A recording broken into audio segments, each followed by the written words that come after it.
computer. أعوذ بالله من الشيطان الرجيم. بسم الله الرحمن الرحيم. ياسين والقرآن الحكيم إنك لمن المرسلين على صراط مستقيم تنزيل العزيز الرحيم. بس. اعوذ باللہ من الشیطان الرجیم بسم اللہ الرحمن الرحیم۔ سورہ یاسین جو ہے یہ مکی سورہ ہے، اس کی امپورٹنس ہے سورہ یاسین کی۔ اس میں دین کو خالص کرنے والی بات ہے، اور یہ بتاتی ہے ہمیں کہ ہماری اس کو پڑھنے سے اور اس پر عمل کرنے سے آخرت آسان ہو جائے۔ اسی لیے کہا گیا ہے نا کہ مرنے والے کو پر پڑھو، یعنی کوئی مر رہا ہے تو اس کے سامنے پڑھو تاکہ اسے اپنی آخرت یاد آئے۔ یہ نہیں مطلب ہے کہ جب مر گیا جب پڑھو، اس لیے مطلب یہ تھا کہ مرنے والے کو آخرت یاد آ جائے اس کو، کیونکہ اس میں ذکر ہے۔ اور یہ خالص مرنے والے کو اگر میں سوچ رہی ہوں وہ اگر مرتے وقت آپ کو یاد آئے گی تو کیا ہوگا؟ تو پھر بھی ابھی تو موت سے پہلے تک توبہ کر سکتا ہے انسان۔ اور دوسری بات یہ ہے کہ ہمارے بیچارے لوگوں کو مطلب بھی نہیں معلوم ہوتا، بات یہ ہے۔ لیکن چلے اگر مطلب پہلے پڑھ لے اس سے، جب اس کو ہوش حواس ہو کہ وہ سن لے، اس کو سمجھا دیں۔ کیونکہ میرے اوپر ایک دفعہ پڑھی گئی تھی، مجھے یاد ہے میری ایک عجیب کیفیت تھی، میری بہت طبیعت خراب ہو گئی تھی پہلے بچے کی پیدائش کے بعد نا، تو بالکل سانس بھی نہیں آ رہی تھی، تو اس وجہ سے مجھے یاد ہے۔ تو میں ڈاکٹر بھی گھر پہ آ گئی تھی، سب کچھ بہرحال یہ کہ میری امی نے وہاں بیٹھ کے نا سورہ یاسین پڑھنی شروع کر، اور مجھے لگ رہا تھا کہ میری ایک ایک سانس نکل رہی ہے، ٹھیک ہو رہی ہے، مطلب وہ جو پھنس سی رہی تھی نا، اب پتہ نہیں کس وجہ سے ہو رہا تھا، بہرحال یہ مجھے آج تک یہ بات یاد ہے۔ پورا قرآن یاسین میں شفا ہے نا؟ ہاں اصل میں وہ اس وجہ سے کہ قرآن، اس وجہ سے نہیں کہ وہ بالکل۔ یاسین، قرآن کی وجہ سے۔ اور قرآن یہ اس کو دھڑکتا ہوا دل کہتے ہیں، کیونکہ یہ آپ کی ایمان کو جگا دیتی ہے، آپ کی ایمان کی زندگی اس سے نا جاری اور ساری ہو جاتی۔ تو یہاں سے ہم شروع کرتے ہیں۔ یاسین، یاسین جو ہے یہ بھی حروف مقطعات ہیں، کوئی اس کا مطلب نہیں جانتا۔ ایسے معنی اور کلام ہیں جو کوئی پیش ہی نہیں کر سکا، عربوں کو عاجز کر دیا تھا ان حروف نے۔ وہ کہتے تھے یہ کیا ہے، یہ کیسے کلمات ہیں، یہ کیا مطلب ہے، وہ نہیں سمجھ سکتے۔ والقرآن الحکیم، اور قسم کھائی ہے اللہ نے حکمت والے قرآن، قرآن کی قسم کھائی ہے۔ انک لمن المرسلین، بے شک آپ رسولوں میں سے، رسول اللہ صلی اللہ علیہ وسلم کی رسالت کی دلیل دی جا رہی ہے نا اس میں۔ علی صراط مستقیم، بالکل سیدھے راستے پر ہیں۔ اور یہ نازل کیا ہے غالب اور رحیم اللہ تعالیٰ نے۔ اور کس لیے نازل کیا ہے؟ تاکہ تم خبردار کرو اس قوم کو جس کو نہیں ڈرایا گیا، اور ان کے باپ دادا کو، اور وہ غفلت میں پڑے ہوئے ہیں، یعنی کہ ان سے پہلے کوئی نبی نہیں آیا تھا نا۔ یہ قریش میں، عربوں میں کوئی نبی نہیں آئے تھے حضرت اسماعیل علیہ السلام کے بعد، رسول اکرم صلی اللہ علیہ وسلم پہلے آئے۔ بے شک بات ثابت ہو گئی ہے ان کی اکثریت پر، مگر وہ ایمان نہیں لاتے۔ بے شک ہم نے بنایا ہے ان کی گردنوں میں طوق، پس وہ ان کی تھوڑیوں تک پھنسے میں ہیں اور وہ اس میں سر نہیں اٹھا سکتے۔ ایک مثال دی اللہ تعالیٰ نے کہ جو لوگ نہیں مانتے ہیں وہ ایسے لوگ ہیں جیسے ان کے گلے میں کسی کے توق ڈال دیتے ہیں نا، تو اس کا سر جھکتا نہیں ہے، نہ کہیں نہیں جاتا، بس یوں رہتا ہے۔ اب وہ صرف ایک ہی طرف دیکھتا ہے، کچھ دیکھ نہیں سکتا، کچھ سن نہیں سکتا، کچھ ادھر ادھر نہیں معلوم کر سکتا۔ تو جو لوگ نہیں مانتے ہیں ان کی ایسی مثال ہے کہ ان کے گلوں میں توق پڑے ہوئے، کچھ نظر ہی نہیں آ رہا۔ اور ہم نے ان کے پیچھے بھی ایک دیوار بنا دی ہے اور ان کے آگے بھی ایک دیوار بنا دی ہے، اس دیوار نے ان کو ڈھانک دیا ہے، وہ انہیں کچھ دکھائی نہیں دیتا۔ اب کسی کے آگے بھی دیوار ہو، پیچھے بھی دیوار ہو، گردن میں توق ہو، تو آپ سمجھیے وہ کتنا بے بس ہو جائے گا، کچھ نہیں اس کو نظر آئے گا۔ اور برابر ہے ان کے لیے کہ تم انہیں خبردار کرو یا نہ کرو، وہ ایمان نہیں لائے۔ تم تو صرف اسی کو خبردار کر سکتے ہو جو ذکر کی پیروی کرے، یعنی قرآن کی پیروی کرے اور رحمان سے بغیر دیکھے ڈرے، بس اس کو مغفرت ہے اور اجر کریم ہے۔ بے شک ہم زندہ کریں گے مردوں کو، اور ہم لکھ رہے ہیں جو آگے بھیجتے ہیں اور جو پیچھے چھوڑے جاتے ہیں، اور ہر چیز کو ہم نے گن کر رکھا ہے فی امام مبین، ایک کتاب میں، کھلی کتاب میں۔ اللہ تعالیٰ یہ بتا رہے کہ ہم ضرور مردوں کو زندہ کریں گے۔ کیوں زندہ کریں گے؟ حساب کتاب کے لیے، حساب کتاب کے لیے، ہے نا۔ اور پھر اللہ تعالیٰ ہر چیز لکھ رہے ہیں جو آگے جا رہی ہے، اور آثار کیا چیز ہوتی ہے؟ جو پیچھے چھوڑتے۔ جی، اثر، نماز کے لیے اٹھنے والا ہر قدم اثر ہوتا ہے، اس میں لکھا ہے۔ اور اللہ کے راستے میں جو نکلے تو اس کا گھوڑا اور اس کی ہر چیز لکھی جاتی ہے، یہ بھی اثر ہوتا ہے۔ یعنی کہ گاڑی میں جا رہے ہیں تو گاڑی، ہاں، اور ایسے عمل جو لکھے جا رہے ہیں جیسے عالم کے قلم کی روشنائی، سبحان اللہ، دیکھیے روشنائی بھی لکھی جاتی ہے، شہید کا خون، یہ سب اثر ہوتے ہیں جو ہم پیچھے چھوڑتے جا رہے ہیں۔ اور جو ایسے عمل ہم چھوڑ جائیں کہ اس کو دیکھ کے دوسرے عمل کریں، وہ بھی اثر ہے، یعنی مرنے کے بعد جس کا ثواب مل رہا ہے۔ مر گئے مگر وہ جب تک اس کا اثر باقی ہے ان کاموں کا اور لوگ اس پہ عمل کر رہے ہیں تو اس کا ثواب۔ صدقہ جاریہ مطلب تو جیسے کہتے ہیں نا، نیک اولاد بھی صدقہ جاریہ ہے، اور جو ہم علم سکھا دیں کسی کو، وہ اس پہ عمل کر رہا ہے، وہ بھی صدقہ جاریہ ہے۔ اسی طرح جو ہم مال خرچ کر دیں اور اس سے لوگ فائدہ اٹھا رہے، وہ بھی صدقہ جاریہ ہے نا۔ تو اثر ہمیں چھوڑ کے جانا چاہیے، اس سے یہ بات سمجھ میں آئے نا کہ دنیا میں بھی، زندگی میں بھی کام کرتے چلے جائیں، اور ایسے کام کر کے جائیں کہ جس میں ہمیں بعد میں بھی اس کا فائدہ پہنچتا، مرنے کے بعد بھی پہنچتا رہے۔ اور بیان کرو ان کے لیے مثال ایک بستی کی، جب وہاں پہ ان کے رسول آئے، جب ہم نے بھیجا ان کی طرف 2 رسولوں کو، پس انہوں نے جھٹلا دیا اسے، پس ہم نے انہیں عزت دی، قوت دی تیسرے کے ساتھ، پس وہ کہنے لگے انا الیکم مرسلون، ہم تمہاری طرف بھیجے گئے ہیں۔ تو وہ کہنے لگے نہیں ہو تم مگر ایک انسان ہمارے جیسے، اور رحمان نے کوئی چیز نہیں نازل کی، تم تو جھوٹ بولتے ہو۔ یعنی رسولوں کو جھٹلایا گیا ہے، ہمیشہ سے جھٹلایا گیا ہے۔ جو بھی رسول آیا، ایسا نہیں ہوا کہ لوگوں نے فوراً ان کی بات مان لی اور فوراً ان کے پیچھے پیچھے چلنے لگے، اور طرح طرح کے اعتراض کیے گئے نا۔ کہنے لگے قالوا ربنا یعلم انا الیکم لمرسلون، وہ کہنے لگے ہمارا رب جانتا ہے کہ ہم تمہاری طرف بھیجے گئے ہیں، اور ہمارے طرف تو کوئی اور ذمہ داری نہیں ہے سوائے اس کے کہ ہم بات کو صاف صاف تم تک پہنچا دیں۔ وہ کہنے لگے کہ ہم نے منحوس سمجھا ہے تم کو، اب اگر تم باز نہیں آؤ گے تو ہم تمہیں سنسار کر دیں گے، اور پہنچے گی تمہیں ہماری طرف سے دردناک عذاب۔ اب منحوس سمجھنے لگتے ہیں ایسے لوگوں کو، برا بھلا کہتے ہیں، تمہارے آنے کے بعد دیکھو ہم پہ یہ مصیبتیں آ رہی۔ وہ کہنے لگے تمہاری نحوست تو بس تمہارے ہی ساتھ ہے، کیا تمہیں نصیحت کی جاتی ہے، بلکہ تم تو بہت اسراف کرنے والی قوم ہو، یعنی کہ بیکار کے کام کرتے ہو، کوئی اچھا کام نہیں کرتے۔ اور آیا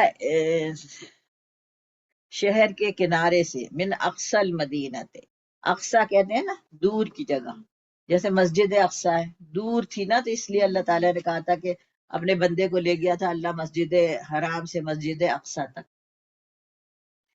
تو دور کے شہر کے کنارے سے ایک شخص دوڑتا ہوا آیا، اور وہ کہنے لگا اے میری قوم، رسولوں کی پیروی کرو، اور پیروی کرو ان کی جو تم سے کوئی سوال نہیں کرتے ہیں اور وہ ہدایت پر ہیں۔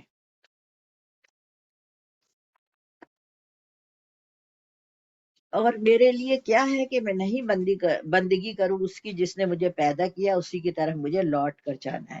اب یہ اس میں دعوت کا طریقہ بتایا جا رہا ہے، دعوت کی بات بتائی جا رہی ہے کہ ایک شخص تھا، اس بستی کے لوگوں نے 3 رسولوں کی بات نہیں مانی تھی، مگر وہ شخص پھر بھی آیا، اور دور سے آیا، دور رہتا تھا بستی کے کنارے پہ جیسے کہا، اور دوڑتا ہوا آیا یعنی کوشش کرتا ہوا محنت کرتا ہوا آیا اور پھر آ کے لوگوں تک اللہ کی بات پہنچائی.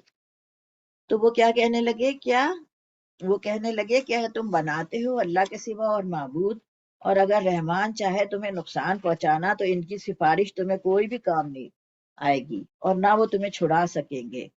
بے شک میں اس وقت تو گمراہوں میں سے ہو جاؤں گا. انی آمنت بربکم فاسمعون، بے شک میں ایمان لایا ہوں تمہارے رب کے ساتھ، بس تم سنو، یعنی میری بات سنو. قیلت خلی الجنہ، اب یہ بات کا بیچ کا واقعہ یہاں پہ نہیں بیان کیا ہے. اللہ تعالیٰ نے اس سے کہا جنت میں داخل ہو جاؤ، کیونکہ ان لوگوں نے اسے مار دیا، اس کی بات نہیں سنی بلکہ اسے مار دیا، تو فوراً اللہ تعالیٰ نے اسے جنت میں داخل کر دیا. قالا، کہنے لگا، یا لیت قومی یعلمون، کاش کہ میری قوم جانتی، بما غفر علی ربی، کس طرح اللہ نے میری مغفرت کر دی اور مجھے معزز بندوں میں میرا شمار کر دیا. کتنا قوم کا خیر خواہ تھا. یہ دعوت دینے والا خیر خواہ ہونا بہت ضروری. ہم ایک یہ تو سنتے نہیں ہے، تو یوں ہے، یہ تو وہ ہے، یہ نہیں ہوتا. خیر خواہی.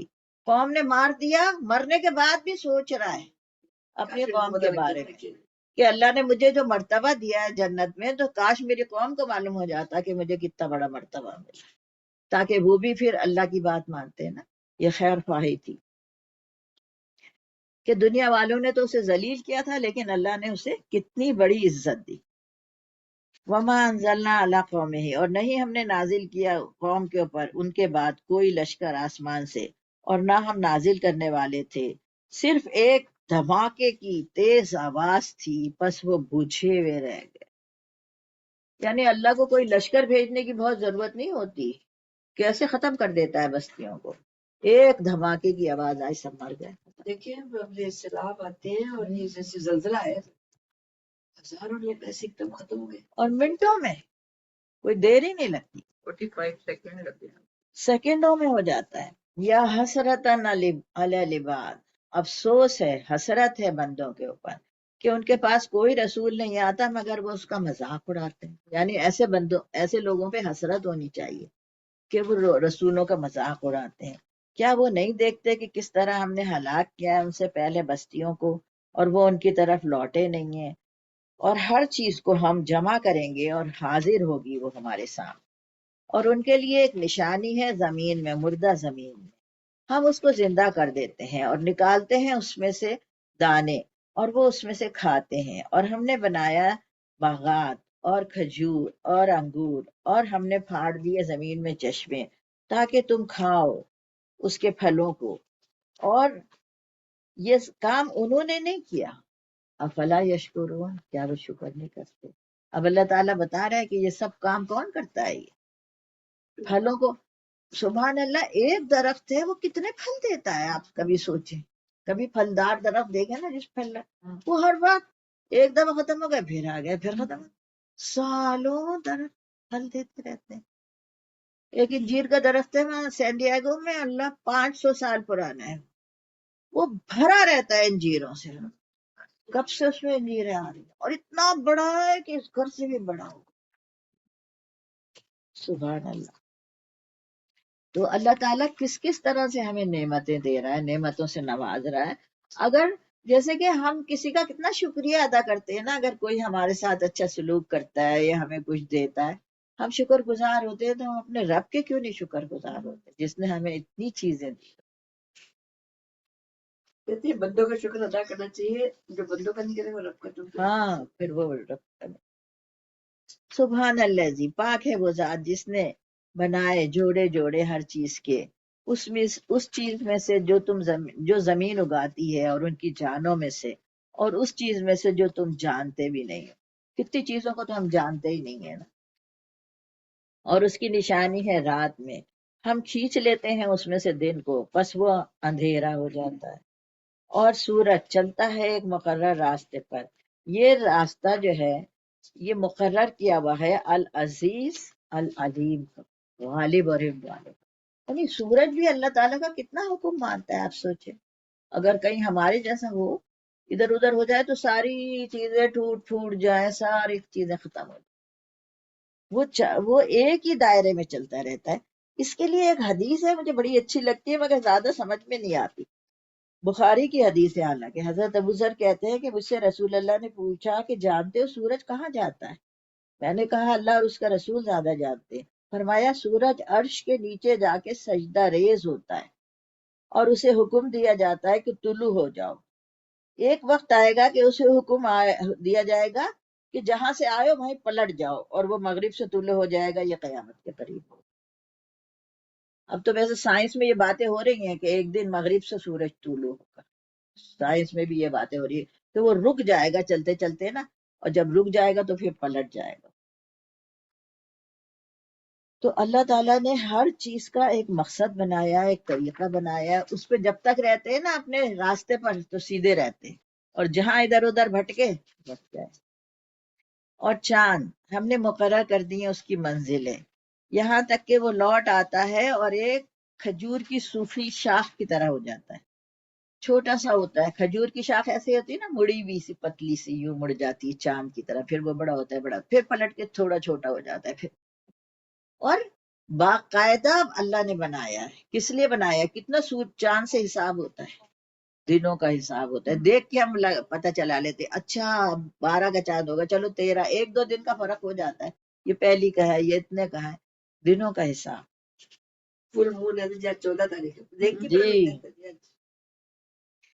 اور سورج کو جائز نہیں ہے کہ وہ چاند کو پکڑ لے. نہ رات جو ہے وہ دن سے آگے بڑھتی ہے, یعنی کوئی آگے نہیں بڑھتا, اپنے اپنے فلک میں سب تیز ہے. اور ان کے لیے نشانی ہے کہ ہم نے سوار کیا ان کی نسلوں کو ایک بھری ہوئی کشتی میں. یہ حضرت نوح علیہ السلام کی مثال ہے. اور بنائے ہم نے ان کے لیے اور ان جیسے کام جس پہ وہ سوار, ان جیسی چیزیں جس پر وہ سوار ہوتے ہیں. اور اگر ہم چاہیں تو غرق کر دیں انہیں, بس وہ چیخے چلائیں گے اور ان کو کوئی بچانے والا نہیں ہوگا سوائے اس کے کہ ہماری طرف سے رحمت ہو اور فائدہ اٹھانا ہو ایک مدت تک. اور جب ان سے کہا جاتا ہے کہ ڈرو جو تم نے آگے بھیجا اور جو تمہارے پیچھے گزرا, شاید کہ تم پر رحم کیا جائے. اور نہیں آتی کوئی نشانی ان کی رب کی نشانیوں میں سے مگر اس سے اعراض کرتے ہیں. یعنی کتنے لوگ ہیں جو ایسا سوچتے ہیں, آپ دیکھیے گا کہ کیا سورج کو دیکھ کر یا چاند کو دیکھ کر یا پودوں کو دیکھ کر کچھ سوچتے بھی ہیں, بس ایسے ہی انجوائے کر رہے ہیں, بس خوبصورت چلو کسی کو لگ گئے, کسی کو لگتے بھی نہیں ہے خوبصورت. اور سے لوگ کہتے ہیں ہمیں تو کوئی پھول اچھے نہیں لگتے. تو ہے نا, پھر یہ کہ پھول اور پھول کے رنگ اور پھول کی خوشبو اور پھول کی چیزیں, کیا سبحان اللہ, ایک ایک چیز پہ غور کرے تو آپ انسان اللہ تک پہنچ سکتا ہے. اور جب ان سے کہا جاتا ہے کہ خرچ کرو اس چیز میں سے جو رزق اللہ نے دیا ہے, تو وہ کہتے ہیں وہ لوگ جو کافر ہیں کہ ہم ان کو کھلائیں, اگر اللہ چاہتا تو خود ہی انہیں کھلا دیتا. یہ کتنی بڑی بات کہ اللہ نے خود ہی انہیں نہیں دیا ہے تو ہم کیا کریں انہیں دے کر. اللہ کے اوپر فکر ہے. ان انتم فی اللہ فی دلال مبین, تم تو بڑی گمراہی میں ہو. اور وہ کہتے ہیں کہ وہ وعدہ کب پورا ہوگا, اگر تم سچے ہو تو بتاؤ. کیا وہ انتظار کر رہے ہیں مگر ایک صیحہ کا, صیحہ ایک بہت بڑی چیخ ہوتی ہے. تاخذہم, وہ پکڑ لے گی ان کو, اور اس وقت وہ جھگڑ رہے ہوں گے آپس میں. بس نہ وہ وصیت کر سکیں گے اور نہ اپنے گھر والوں کی طرف لوٹ سکیں گے, اور پھونک ماری جائے گی سور میں. بس وہ اپنی قبروں میں سے اپنے رب کی طرف دوڑ رہے ہوں. حمد کرتے ہوئے لوگ دوڑیں گے اللہ کی طرف. اور وہ کون لوگ دوڑیں گے حمد کرتے ہوئے؟ جو صبح اٹھ کے حمد کرتے ہیں. جب صبح اٹھتے ہیں تو کیا پڑھتے ہیں؟ الحمدللہ الذی احیانا بعد ما. اور وہ کہیں گے ہائے افسوس, کس نے ہمیں ہماری خواب گاہوں میں سے اٹھا دیا. یعنی ہم اچھے خاصے سو رہے تھے, کچھ پتہ نہیں تھا کب سے سو رہے تھے, اب ہم اٹھ گئے. تو ان سے کیا کہا جائے گا؟ یہ ہے وہ وعدہ جس کو رحمان نے وعدہ کیا تھا, اور رسولوں نے بھی سچ کہا تھا کہ ضرور ایک دن قیامت آئے گی نا. بس وہ ایک بہت تیز آواز ہوگی, وہ سب کے سب ہمارے حضور حاضر ہو جائیں گے. اس دن کسی پر ظلم نہیں کیا جائے گا اور نہ بدلہ دیا جائے گا مگر وہی جو وہ کرتے تھے. اِنَّ أَصْحَابَ الْجَنَّةِ الْيَوْمَ فِي شَوْقٍ فَارِغُونَ. اور جنتی جو ہوں گے آج کے دن بڑے اچھے اچھے مشغلوں میں مصروف ہوں گے. وہ اور ان کے جوڑے بڑی اچھی مسیریوں پر متقیون تکیہ لگائے ہوئے بیٹھے ہوئے ہوں گے، بہت اچھا ایک ماحول ہوگا نا ان کے لیے وہاں پہ۔ فاکہہ ہوں گے یعنی پھل ہوں گے، طرح طرح کی چیزیں ہوں گی، اور جو کچھ وہ طلب کرے جو وہ چاہے وہ حاضر ہو جائے گا۔ سلام، پھر اس کے بعد کیا ہوگا؟ سلام، اللہ تعالیٰ کی طرف سے بھی سلام آئے گا، سلام قولا من رب الرحیم۔ فرشتے بھی ہمیں سلام کریں گے نا، اور لوگ بھی ایک دوسرے کو سلام کریں گے۔ اور اہل جنت کے لیے آیا ہے کہ وہ جس چیز کی خواہش کریں گے کہ سب سے زیادہ وہ یہ کہ اللہ کا سلام آئے۔ وَامْتَازُوا الْيَوْمَ أَيُّهَا الْمُجْرِمُونَ، الگ ہو جاؤ اے مجرم آج کے دن۔ کیا میں نے تم سے وعدہ نہیں کیا تھا اے بنی آدم کہ تم شیطان کی بندگی نہیں کرنا، وہ تمہارا کھلا دشمن ہے، اور میری ہی بندگی کرنا، یہ تو یہی سیدھا راستہ ہے۔ پڑھیں گے آپ آگے؟ جی انشاءاللہ۔ مگر اس کے باوجود اس نے تم میں سے ایک گروہ کثیر کو گمراہ کر دیا۔ کیا تم عقل نہیں رکھتے؟ یہ وہی جہنم ہے جس سے تم کو ڈرایا جاتا ہے، جو کفر تم دنیا میں کرتے رہے ہو، اس کے پاداش میں اب اس کا ایندھن بنو۔ آج ہم اس کے منہ بند کیے دیتے ہیں، اس کے ہاتھ ہم سے کھولیں، ان کے ہاتھ ہم سے بولیں گے، ان کے پاؤں گواہی دیں گے کہ یہ دنیا کی میں کیا کمائی کرتے رہے ہیں۔ ہم چاہیں تو ان کی آنکھیں موند دیں، پھر راستے کی طرف لپک کر دیکھیں کہاں سے انہیں رستہ سجائی دے گا۔ ہم چاہیں گے تو انہیں ان کی جگہ پر اس طرح مستق کر کے رکھ دیں گے کہ یہ نہ آگے چل سکیں گے نہ پیچھے پلٹ سکیں۔ جس شخص کو ہم لمبی عمر دیتے ہیں اس کے ساتھ ہم الٹ ہی دیتے ہیں۔ یہ حالات دیکھ کر انہیں عقل نہیں آتی۔ ہم نے اس نبی صلی اللہ علیہ وسلم کو شعر نہیں سکھایا اور نہ شاعری، اس کے زیر بھی دیتی ہے۔ یہ تو ایک نصیحت ہے اور صاف پڑھی جانے والی کتاب، تاکہ وہ ہر شخص کو خبردار کر دے جو زندہ ہو، اور انکار کرنے والے پر حجت قائم ہو جائے۔ کیا یہ لوگ دیکھتے نہیں کہ ہم نے اپنے ہاتھ کی بنائی ہوئی چیزوں میں سے ان کے لیے مویشی پیدا کی ہیں، اور اب یہ ان کے مالک ہیں۔ ہمیں نے انہیں اس طرح سے اس کے بس میں کر دیا کہ ان میں سے ہر کسی پر یہ سوار ہوتے ہیں، کسی کا یہ گوشت کھاتے ہیں، اور اس کے اندر ان کے لیے طرح طرح کے فوائد اور مشروبات ہیں۔ پھر یہ کیا یہ شکر گزار نہیں ہوتے؟ یہ سب ہوتے ہوئے انہوں نے اللہ کے سوا دوسرے خدا بنا لی ہیں، اور یہ امید رکھتے ہیں کہ ان کی مدد کی جائے گی، اور ان میں سے کوئی مدد نہیں کر سکتے، بلکہ یہ لوگ الٹے ان کے لیے خاطر باز لشکر بنے ہوئے ہیں۔ دیکھیں نا اللہ کی نعمتیں بار بار بتائیں، جانوروں پہ ہی غور کریں، کتنے فائدے کے ہیں، کتنے فائدے حاصل ہوتے ہیں ہمیں جانوروں سے، مویشی جانور جو ہیں، اور کیسے اللہ نے ان کو ہمارے لیے مسخر کیا ہوا۔ اتنا بڑا بڑے جانور ہوتے ہیں مگر وہ آرام سے انسان ان سے ڈیل کر لیتا ہے، گھوڑے پہ سوار ہو جاتا ہے، گائے کو قابو میں کر لیتا ہے، سب چیزیں اس کے قابو میں ہوتی ہیں۔ اس کا کیا ہے؟ بالکل اللہ نے کہا ہے نا کہ میں نے انہیں مسخر کیا ہوا تھا۔ سبحان اللہ۔ مسخر کا مطلب یہ ہوتا ہے کہ وہ تمہاری خدمت کے لیے بنایا، وہ اسی لیے ایسا بنایا کہ وہ تمہارے کام آئے۔ اچھا، جو باتیں یہ بنا رہے ہیں وہ تمہیں رنجیدہ نہ کریں، ان کی چھپی اور کھلی سب باتوں کو ہم جانتے ہیں۔ کیا انسان دیکھتا نہیں ہے کہ ہم نے اسے نطفے سے پیدا کیا اور پھر صحیح جھگڑالو بن کر کھڑا ہو گیا؟ اب وہ ہم پر مثالیں چسپاں کرتا ہے، اپنی پیدائش کو بھول جاتا ہے، کہتا ہے کون ان ہڈیوں کو زندہ کرے گا جبکہ یہ بوسیدہ ہو چکی ہیں۔ تو اسے کہو انہیں وہی زندہ کرے گا جس نے پہلے انہیں پیدا کیا تھا، اور وہ تخلیق کا ہر کام جانتا ہے۔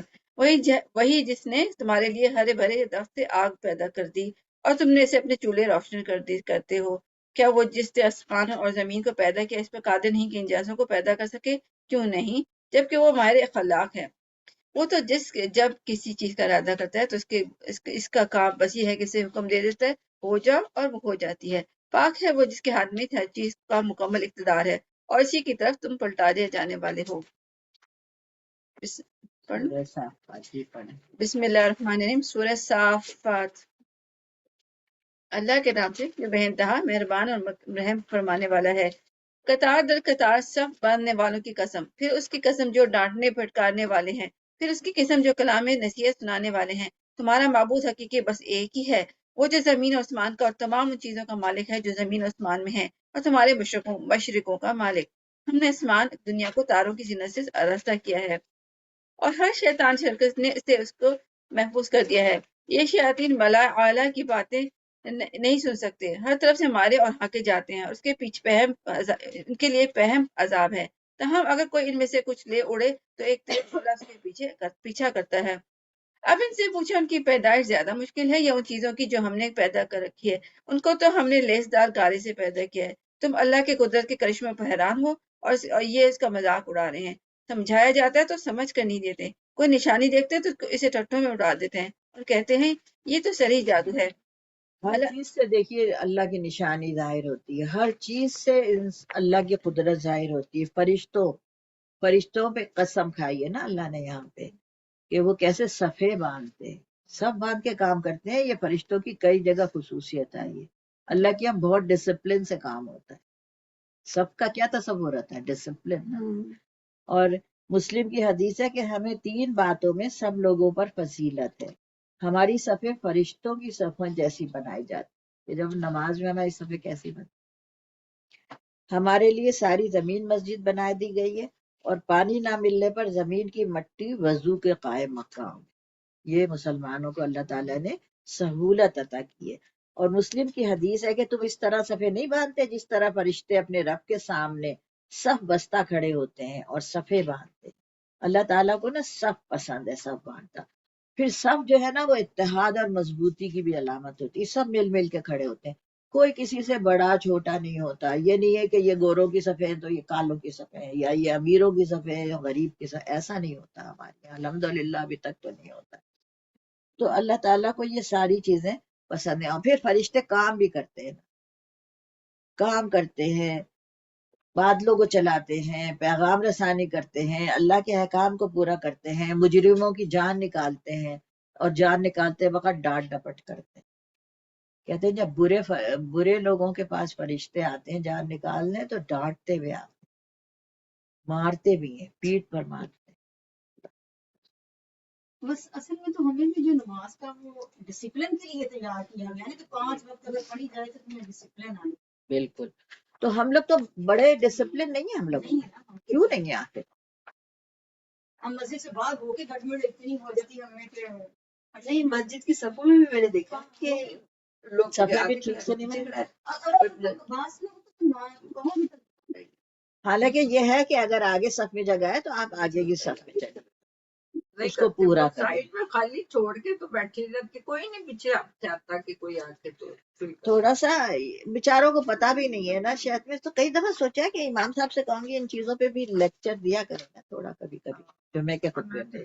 حالانکہ حضرت عمر فاروق کی جب شہادت ہوتی ہے نا، دیکھو کتنے شہید ہو گئے ہیں. ایک کٹتا ہے، دوسرا آ گئے، تیسرا آ گئے، 13 9 یا 13 13 تھے. ہاں، لیکن اتنا سب نے ڈسپلن تھا کہ اس نے حضرت عمر کو شہید کر دیا، اور وہ بھاگنا چاہتا تھا مگر صفیں بندھی ہوئی تھی، وہ بھاگ بھی نہیں سکتا تھا. پھر وہ مارتا تھا تو وہ گر جاتے تھے تو وہ پیچھے چلا جاتا تھا. اس طرح سے پھر پکڑا گیا بعد میں وہ. تو آپ دیکھیں کہ یہ کتنا ڈسپلن. اچھا پھر نماز نہیں توڑی تھی کسی نماز نے، نہیں توڑا. یہ بات یاد رکھنے کی ہے. 9 10 13 بتا رہی ہیں، لوگ مر گئے، نماز اسی طرح ہوتی ہے. یہ کیا بات؟ یہ ڈسپلن ہے. پھر نماز بھی دیکھیں کتنی لمبی ہوگی، اتنا سارا ہو گیا، ہماری تو فٹافٹ ہو جاتی ہے. ہاں ہم تو گھبرا کے نہیں، وہ تو اس نے پہلی ہی تکبیر کے وقت ہی ان کو مار دیا تھا جیسی نماز شروع ہوئی تھی نا.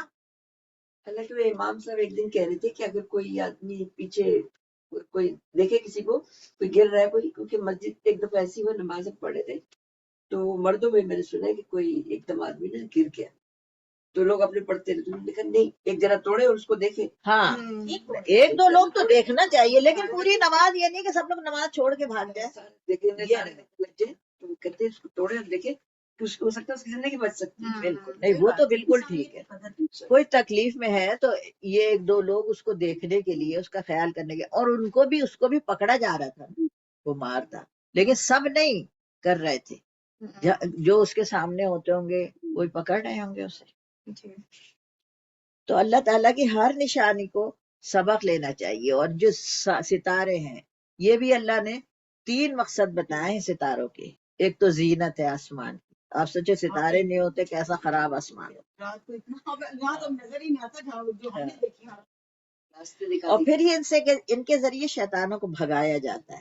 جب وہ آسمان کی طرف جاتے ہیں نا کچھ سنگن لینے کے لیے، جب اللہ تعالیٰ فرشتوں کو کوئی حکم دیتے ہیں تو فرشتے مطلب بہت لرز جاتے ہیں، ان کو اس وقت سمجھ میں بھی نہیں آتا. وہ اس میں آیا ہے کہ ان کے اوپر وہ حکم ایسے لگتا ہے جیسے کہ چٹان پہ زنجیر ماری جا رہی، بڑی عجیب سی آواز نکلتی ہے نا. تو پھر وہ ڈر جاتے ہیں. پھر جب ان کا خوف کم ہوتا ہے تو ایک دوسرے سے پوچھتے ہیں کہ تمہارے رب نے کیا کہا ہے، اور پھر وہ ایک دوسرے کو بتاتے ہیں. تو اس وقت جب وہ نیچے آ جاتے ہیں نا فرشتے جیسے، تو شیطان اس وقت بھاگتے ہیں اوپر کی طرف کہیں کچھ گن لینے کے لیے.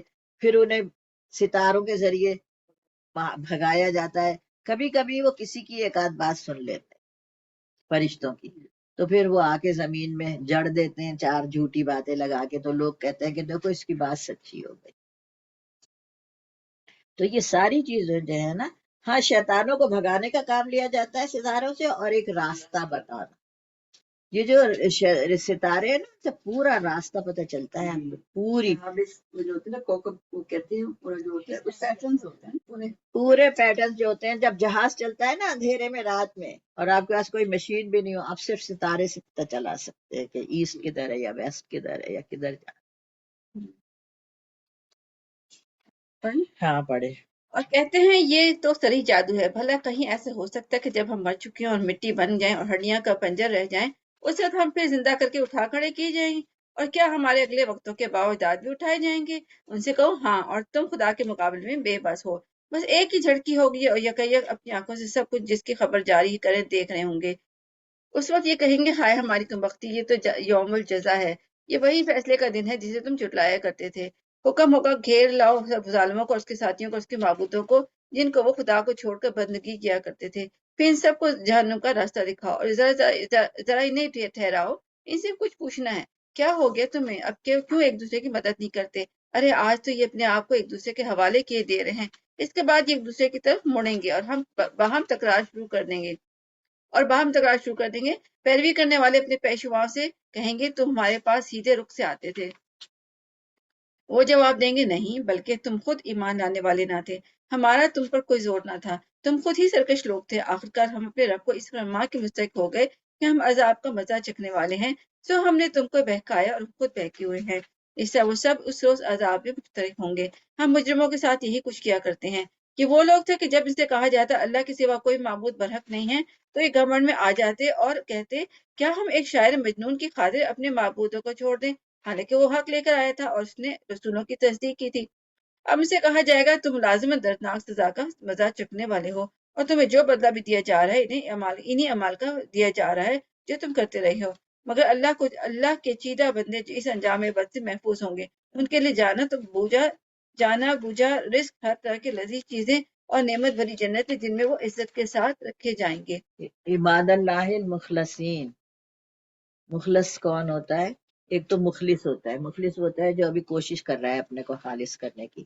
پھر مخلص وہ ہوتا ہے پھر جب وہ کوشش کرتا ہے اور اس کوشش پہ عمل کرتا ہے تو اللہ اس کو خالص بھی کر دیتا ہے. تو اللہ تعالیٰ کہہ رہا ہے کہ وہاں پہ مخلص بندے ہی صرف بچائے جائیں گے.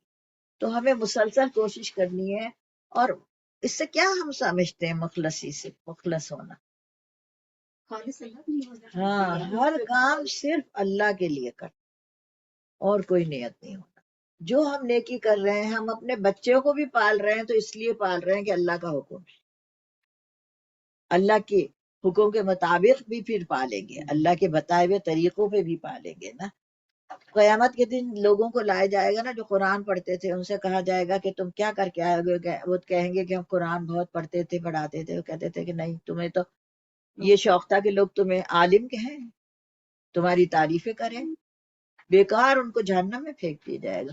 اسی طرح شہید ہوگا، اسی طرح ایک وہ ہوگا جو بہت مال خرچ کرتا تھا لیکن وہ خالص نہیں تھا، کیونکہ تو اس کا مال خرچ کرنا کام نہیں آیا، اس کی جان دینا بھی کام نہیں آئی.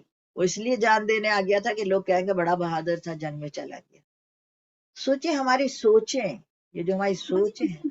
ہمیں شاید شعور نہیں، ہم نے بچوں کو بھی جو ڈر دیا نا تیرا باپ آ جائے گا اپنا اسی کر دے گی، کاش وہ اللہ کا ڈر ہوتے بالکل. تو وہ شروع سے جو دل میں بیٹھ جائے نا کہ اللہ ہر چیز دیکھ رہا ہے.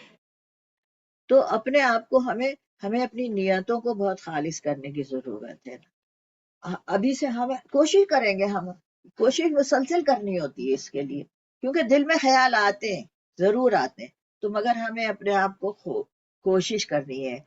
پھر اس کے لیے یہ ہوگا نا کہ ہم سامنے نہیں کریں نیکیاں، یا لوگوں کے سامنے ذکر نہ کریں، کیونکہ کمزور لوگ ہیں ہم لوگ تو نا.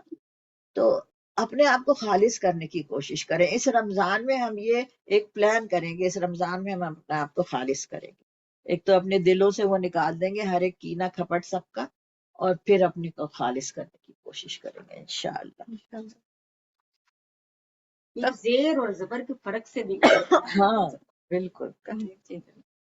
تختوں پر آمنے سامنے بیٹھیں گے، شراب کے چشموں سے ساغر بھر بھر کے ان کے درمیان پھرائے جائیں گے. تختے لکھتے ہیں نا، یہ مجھے بالکل نہیں اچھا لگتا. اب تختے کے ساتھ آپ کا کیسا تصور آتا ہے؟ لکڑی کے جہاں جنت میں کوئی تختے ہوتے ہیں؟ پہلے میں سوچتی تھی، پھر میں نے کہا نہیں. مسندیں ہوتی ہیں، انہوں نے تختے لکھ دیے، اسے مسندیں کہتی ہیں جو سجی ہوتی ہیں. ہاں ارائک کا ذکر ہے. ارائک کہتی ہے وہ مسیری جو دلہن کے لیے سجائی جاتی ہے، اس کو اریکہ کہتے ہیں. تو مطلب بہت ایک شاندار بیڈ ہوگا یا شاندار بیٹھنے کی جگہ ہوگی، اور آمنے سامنے بیٹھے ہوں گے، یعنی ایک دوسرے سے باتیں کر رہے ہوں گے، ہے نا. اللہ کرے ہم لوگ. آمین آمین. تختوں پر آمنے سامنے بیٹھیں گے، شراب کے چشموں سے ساغر بھر بھر کے ان کے درمیان پھرائے جائیں گے.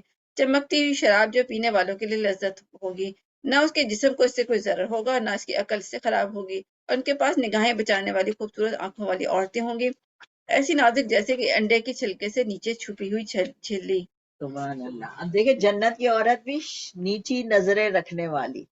اللہ تعالیٰ نے جنت کی عورتوں کی تعریف ہی کری ہے کہ وہ نیچی نظریں رکھتی، شرم کرتی.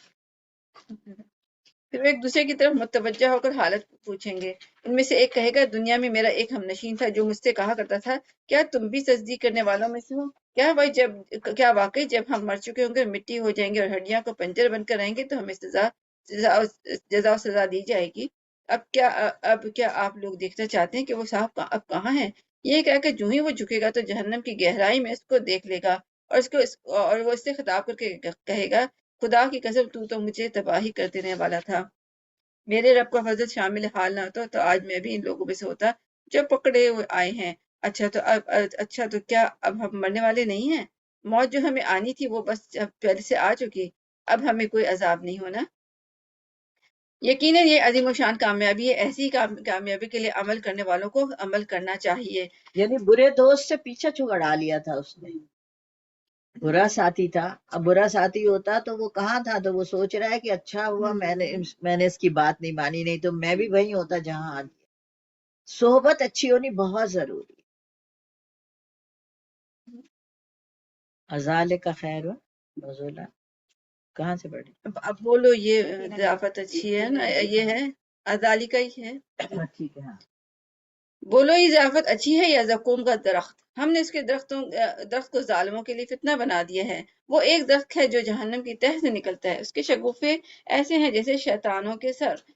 جہنم کے لوگ اسے کھائیں گے اور یہ اسی سے پیٹ بھریں گے، پھر اس میں پینے کے لیے اس کا کھولتا ہوا پانی ملے گا، اور ان کے بعد اس کی واپسی اسی آتش دوزخ کی طرف ہوگی. یہ وہ لوگ ہیں جنہوں نے اپنے باپ دادا کو گمراہ کر دیا اور انہی کے نقش قدم پر دوڑ چلے. حالانکہ اس سے پہلے بہت سے لوگ گمراہ ہو چکے تھے، اور ان میں سے ہم نے تنبیہ کرنے والوں رسول بھیجے تھے. اب دیکھ لو ان تنبیہ کیے جانے والوں کا کیا انجام ہوا. اس بد انجامی سے بس اللہ ہی کے وہی بندے بچنے ہیں جنہیں اس نے اپنے لیے خالص کر لیا ہے. ہم نے اس سے پہلے نوح علیہ السلام کو پکارا تھا، تو دیکھو ہم کیسے اچھے جواب دینے والے ہیں. ہم نے اس کو اس کے گھر والوں کی کرب عظیم سے بچا لیا اور اس کی نسل کو باقی رکھا، اور بعد کی نسلوں میں اس کی تعریف کو توصیف چھوڑ دی. سلام ہے نوح السلام پر تمام دنیا والوں میں، اور ہم نیکی کرنے والوں کو ایسی ہی جزا دیا کرتے ہیں. در حقیقت وہ ہمارے مومن بندوں میں سے تھا، اور پھر دوسرے گروہ کو بھی ہم نے غرق کر دیا. اور نوح علیہ السلام ہی کے طریقے پر چلنے والے ابراہیم تھا، جب وہ اپنے رب کے حضور قلب سلیم لے کر آیا. جب اس نے اپنے باپ دادا اور اپنی قوم سے کہا، کیا چیزیں ہیں جن کو تم عبادت کر رہے ہو؟ کیا اللہ کو چھوڑ کر جھوٹ کر رہے ہو، گھڑے ہوئے معبود چاہتے ہو؟ آخر رب العالمین کے بارے میں تمہارا کیا گمان ہے؟ پھر اس نے تاروں پر ایک نگاہ ڈالی اور کہا، میری طبیعت خراب ہے. چنانچہ وہ لوگ اسے چھوڑ کر چلے گئے، اور اس کے پیچھے وہ چپکے سے ان کے معبودوں کے مندر میں گھس آیا اور بولا، آپ لوگ کھاتے کیوں نہیں ہیں؟ کیا ہو گیا، آپ لوگ بولتے بھی نہیں؟ اس کے بعد وہ ان پر پل پڑا اور سیدھے ہاتھ سے خوب ضربیں لگائی.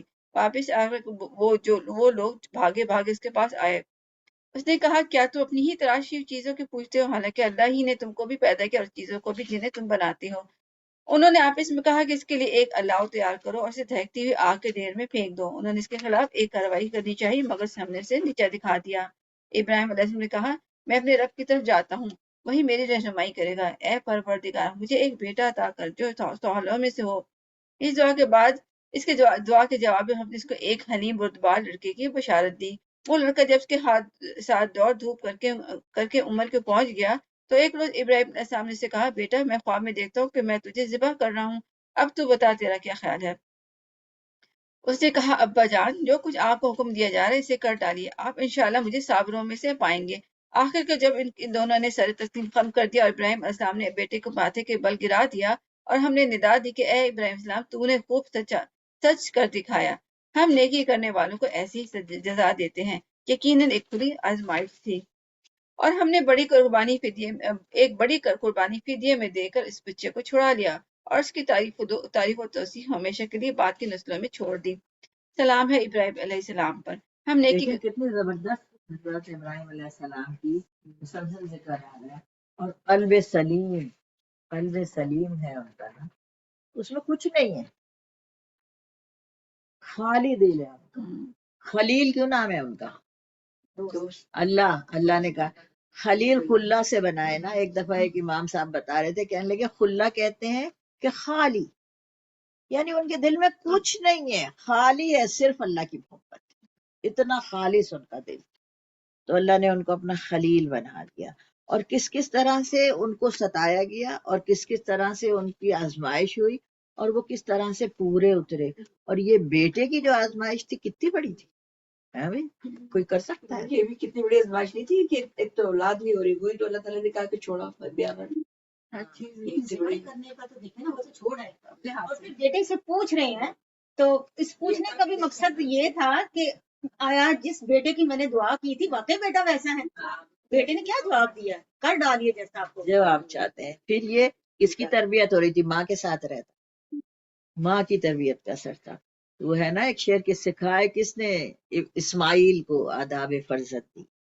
بچے سے مشورہ کر رہے ہیں، پوچھ رہے ہیں، بچوں سے بھی مشورہ کرنا چاہیے، پوچھنا چاہیے۔ سارے فیصلے خود ہی نہیں کرنے لگتے ہیں ہم لوگ، فیصلے کرتے ہیں خود ہی کہہ دیتے ہیں ہاں یہ کرنا۔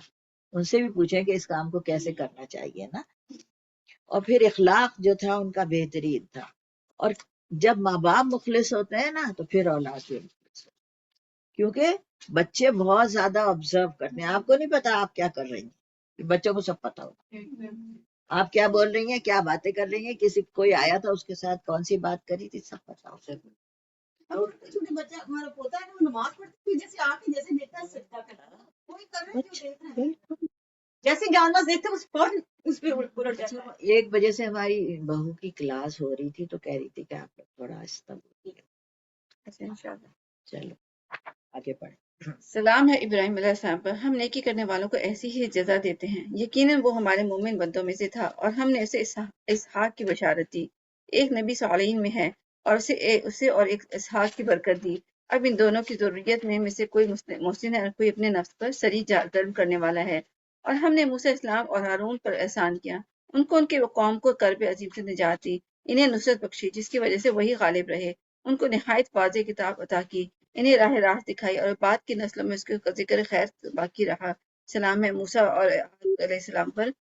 ہم نیکی کرنے والوں کو ایسی ہی جزا دیتے ہیں، در حقیقت وہ ہمارے مومن بندوں میں سے تھے اور الیاس علیہ السلام کو بھی یقیناً مرسلین میں سے تھے۔ یاد کرو جب اس نے اپنی قوم سے کہا، تم لوگ ڈرتے نہیں کہ وہ کیا تم بال کو پکارتے ہو اور احسن الخالقین کو چھوڑتے ہو، اور اس اللہ کو جو تمہارے انسان کیسا ہو جاتا ہے کہ گائے سے دعائیں مار رہا ہے، گندی ہوتی ہے، یعنی کہ خاصہ اور بندروں سے برائی کرتے ہیں۔ پردہ آ جاتا ہے، انسان اپنی عقل کو بھی استعمال کرے، گائے کیسی ہو، گندی سی ہوتی ہے۔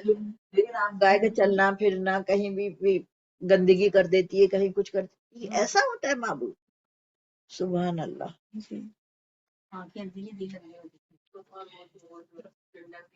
اللہ ربکم و رب آبائکم الاولین، اللہ تمہارا بھی رب ہے، تمہارے پچھلے باپ دادا کا بھی رب تھا، بس انہوں نے جھٹلا لیا، بس وہ حاضر کیے جائیں گے سوائے ان کے جو خالص بندے ہیں، اور ہم نے ان کا ذکر لوگوں کے لیے چھوڑ دیا۔ سلام علی الیاسین، یہ پڑھ لیا تھا۔ انا کذالک نجزی المحسنین، یعنی ان سارے پیغمبروں کے جو حالات ہیں انہی کا انجام اچھا ہوا، انہی پہ سلامتی ہے، انہی کے لیے آخرت میں بشارت ہے۔ اسی طرح ہم بدلہ دیتے ہیں احسان کرنے والوں کو، بے شک وہ ہمارے مومن بندوں میں سے تھے۔ اور لوط جو تھے، لوط علیہ السلام، وہ بھی رسولوں میں سے تھے۔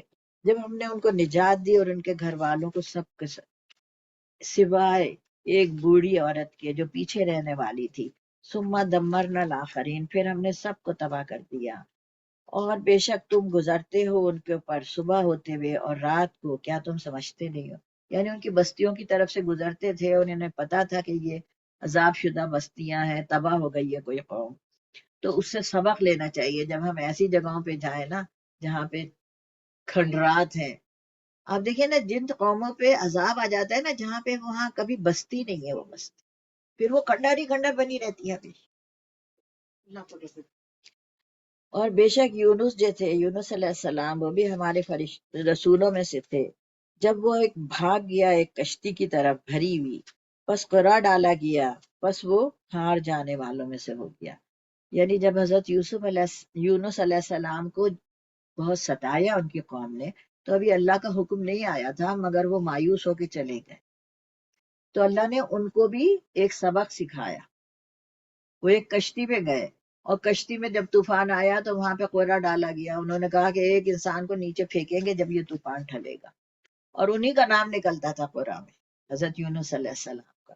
اور جب انہوں نے ان کو پھینک دیا تو وہ مچھلی نے ان کو نگل لیا۔ فَالْتَقَمَهُ الْحُوتُ وَهُوَ مُلِيمٌ، نکل گئی ایک ہی دفعہ میں، بڑی مچھلی تھی نا، ایک ہی دفعہ میں پورے اندر چلے گئے وہ، اور وہ خود کو ملامت کر رہے تھے۔ اگر وہ نہ ہوتا ہماری تسبیح کرنے والوں میں سے تو وہ ٹھہرے رہتے اس کے پیٹ میں قیامت کے دن تک۔ پھر ہم نے ڈال دیا اس کو ایک چٹیا زمین میں، اور وہ بیمار تھا، اور ہم نے اگایا اس کے اوپر ایک درخت، بیل والا درخت، اور بھیجا ہم نے اس کو 1,00,000 سے اوپر یا اس سے بھی زیادہ لوگوں کی طرف، بس وہ ایمان لائے اور فائدہ اٹھایا ایک مدت تک۔ حضرت یونس علیہ السلام، آپ دیکھیں تسبیح کی کیا فضیلت، وہ مچھلی کے پیٹ میں کیا کر رہے تھے؟ کچھ نہیں کر سکتے تھے، اندھیرا اندھیرا تھا، ان کو یہ بھی نہیں پتا تھا میں ہوں کہاں، اور مگر انہوں نے تسبیح کی۔ اور تسبیح کی آوازوں کے لیے کہا ہے کہ فرشتے سن رہے تھے تسبیح کی کہیں سے آواز آ رہی ہے، مگر انہیں یہ نہیں پتا چل رہا تھا کہ کہاں سے آواز آ رہی ہے، وہ امیجن ہی نہیں کر رہے تھے کہ مچھلی کے پیٹ میں سے کوئی تسبیح، ایک تو سمندر میں مچھلی اور مچھلی کے پیٹ میں سے تسبیح، پھر اللہ نے ان کو بتایا ہوگا۔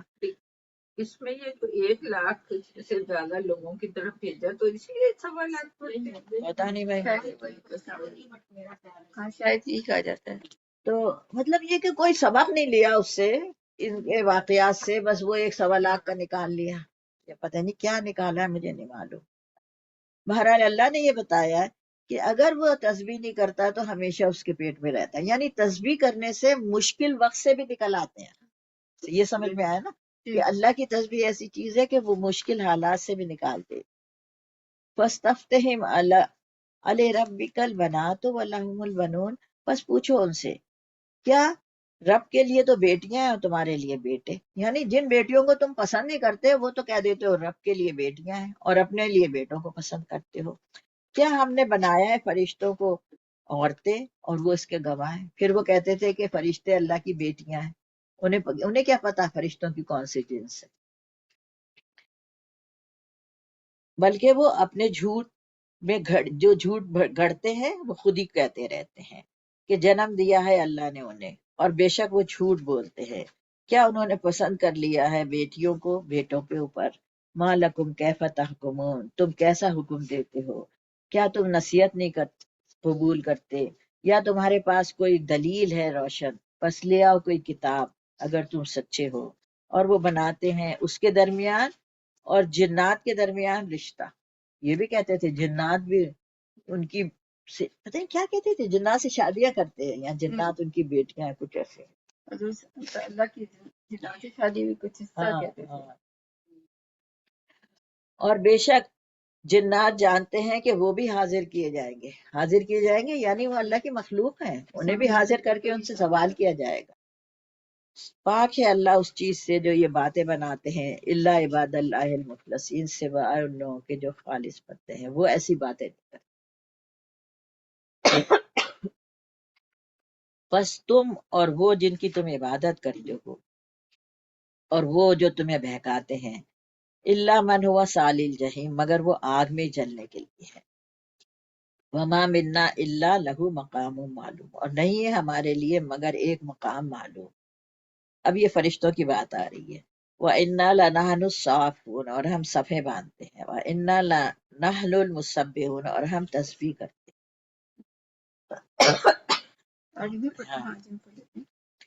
یہ لوگ پہلے تو کہا کرتے تھے کہ کاش ہمارے پاس وہ ذکر ہوتا جو پچھلی قوموں کو ملا تھا، تو ہم اللہ کے چیتے بنتے ہوتے، مگر جب وہ آ گیا تو انہوں نے اس کو انکار کر دیا۔ اب عنقریب انہیں اس روش کا نتیجہ معلوم ہو جائے گا۔ اپنے بھیجے ہوئے بندوں سے ہم پہلے ہی وعدہ کر چکے ہیں کہ یقیناً ان کی مدد کی جائے گی اور ہمارا لشکر ہی غالب ہو کر رہے گا۔ بس اے نبی صلی اللہ علیہ وسلم، ذرا کچھ مدت تک انہیں اس کے حال پر چھوڑ دو اور دیکھتے رہو، عنقریب یہ خود بھی دیکھ لیں گے۔ کیا یہ ہمارے عذاب کے لیے جلدی مچا رہے ہیں؟ جب وہ ان کے ذہن میں اترے گا تو اس دن ان لوگوں کے لیے بہت برا ہوگا جنہیں متنبہ کیا جا چکا ہے۔ بس ذرا انہیں کچھ مدت کے لیے چھوڑ دو اور دیکھتے رہو، عنقریب یہ خود دیکھ لیں گے۔ پاک ہے تیرا رب عزت کا مالک ان تمام باتوں سے جو یہ لوگ کر رہے ہیں، اور سلام ہے رسولوں پر، اور ساری تعریف اللہ رب العالمین ہی کے لیے ہے۔ آمین۔ سورہ صاد، قسم ہے نصیحت بھرے قرآن کی، بلکہ یہی لوگ جنہوں نے ماننے سے انکار کیا ہے سخت تکبر اور ضد میں مبتلا ہے۔ ان سے پہلے ہم ایسی کسی قوموں کو ہلاک کر چکے ہیں، اور جب ہم کی شامت آئی تو وہ چیخ اٹھتے ہیں، مگر وہ وقت بچنے کا نہیں ہوتا۔ ان لوگوں کو اس بات پر بڑا تعجب ہوا کہ ایک ڈرانے والا خود انہی میں سے آ گیا۔ منکرین کہتے ہیں یہ ساحر ہے، پر جھوٹا ہے، کیا ان کے لیے سارے خداؤں کی جگہ بس ایک ہی خدا بنا ڈالا؟ یہ تو بڑی عجیب بات ہے۔ اور سرداران قوم یہ کہتے ہیں سرداران قوم یہ کہتے ہوئے نکل گئے کہ چلو اور ڈٹے رہو اپنے معبودوں کی عبادت پر یہ بات تو کسی اور ہی غرض سے کہی جا رہی ہے۔ یہ بات ہم نے زمانے قریب کے ملت میں سے کسی سے نہیں سنی۔ یہ کچھ نہیں ہے مگر ایک من گھڑت بات، کیا ہمارے درمیان بس ایک شخص رہ گیا جس پر اللہ کا ذکر نازل کر دیا گیا ہے؟ اصل بات یہ ہے کہ میرے ذکر پر شک کر رہے ہیں، اور یہ ساری باتیں اس لیے کر رہے ہیں کہ انہوں نے میرے عذاب کا مزہ چکھا نہیں ہے۔ کیا تیرے داتا اور غالب پروردگار کی رحمت کے خزانے ان کے قبضے میں ہیں؟ کیا یہ آسمان و زمین ان کے درمیان کی چیزوں کے مالک ہیں؟ اچھا تو یہ عالم اسباق کی بلندیوں پر چڑھ کر دیکھیں۔ یہ تو جنوں میں سے ایک چھوٹا سا یہ تو جتھوں میں سے ایک چھوٹا سا جتھا ہے جو اس جگہ شکست کھانے والا ہے۔ یہ مکے کے لوگوں کے لیے کہا گیا۔ ان سے پہلے نوح علیہ السلام کی قوم اور عاد اور قوم والے فرعون اور ثمود اور قوم لوط اور ایکا والے جھٹلا چکے ہیں، اور جتھے وہ تھے ان میں سے ہر ایک نے رسولوں کو جھٹلایا، اور میری عقوبت کا فیصلہ ان پر چسپاں ہو کر رہا۔ یہ لوگ بھی بس ایک دھماکے کے منتظر ہیں جس کے بعد کوئی دوسرا دھماکہ نہ ہوگا، اور یہ کہتے ہیں اے ہمارے رب یوم الحساب سے پہلے ہی ہمارا حصہ ہمیں جلدی سے دے دے۔ اے نبی صلی اللہ علیہ وسلم، صبر کرو ان باتوں پر جو یہ لوگ بناتے ہیں۔ ان کے سامنے ہمارے بندے داؤد علیہ السلام کا قصہ بیان کر دو جو بڑی قوموں کا مالک تھا، قوتوں کا مالک تھا، ہر معاملے میں اللہ کی طرف رجوع کرنے والا تھا۔ ہم نے پہاڑوں کو اس کے ساتھ مستخر کر رکھا تھا کہ صبح و شام وہ اس کے ساتھ تسبیح کرتے تھے، پرندے سمٹ کر آتے سب کے سب اس کی تسبیح کی طرف متوجہ ہو جاتے تھے۔ ہم نے ان کی سلطنت مضبوط کر دی اور اس کی حکمت عطا کی، اور یہ فیصلہ کن بات کہنے کی صلاحیت بخشی تھی۔